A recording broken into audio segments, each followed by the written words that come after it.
ಎಲ್ಲರಿಗೂ ನಮಸ್ಕಾರ. ಇವತ್ತು ಒಂದು ಸಂತೋಷದ ಒಂದು ಸುದ್ದಿ. ನಮ್ಮ ಗ್ಯಾಸ್ ಮಾಲೀಕರಾಗಿರುವಂತಹ ಏಜೆನ್ಸಿನ ಮಾಲೀಕರಾಗಿರುವಂತಹ ಹಾಗೂ ಸಮಾಜ ಸೇವಕರಾಗಿರುವಂತಹ ಶ್ರೀಧರಣ್ಣನವರು ಮತ್ತು ನಮ್ಮ ಪ್ರಕಾಶ್ ಹಾಸ್ಪಿಟಲ್ನ ಮಾಲೀಕರು ನಾವೆಲ್ಲ ಇವರೆಲ್ಲರೂ ಕೂಡ ಸೇರಿ ಇವತ್ತು ನಮ್ಮ ಸೋಮೇಶ್ವರ ಪಾಳ್ಯದಲ್ಲಿ ಒಂದು ಮೈನ್ ರೋಡಲ್ಲಿ ಒಂದು ಪೆಟ್ರೋಲ್ ಬಂಕನ್ನು ಉದ್ಘಾಟನೆ ಮಾಡಿದ್ದಾರೆ.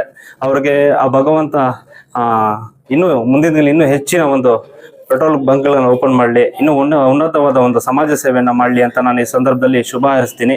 ಇಂತಹ ರೀತಿ ನನ್ನನ್ನು ಕರೆಸಿ ಇವತ್ತು ಒಂದೆರಡು ಮಾತನ್ನ ಮಾತಾಡಲಿಕ್ಕೆ ಅವಕಾಶ ಮಾಡಿಕೊಡ ಶ್ರೀಧರಣ್ಣನಿಗೆ ಮತ್ತೆ ರೋಹಿತ್ ಅಣ್ಣನಿಗೆ ಅವ್ರಿಗೆಲ್ರಿಗೂ ಕೂಡ ಅವ್ರಿಗೆ ಮತ್ತು ಕುಟುಂಬಸ್ಥರಿಗೆ ಎಲ್ರಿಗೂ ಕೂಡ ಒಳ್ಳೆಯದಾಗಲಿ ಅಂತ ಈ ಸಂದರ್ಭದಲ್ಲಿ ನಾನು ಕರ್ನಾಟಕ ರಕ್ಷಣಾ ವೇದಿಕೆ ವತಿಯಿಂದ ಶುಭ ಹಾರೈಸ್ತೀನಿ. ಧನ್ಯವಾದಗಳು.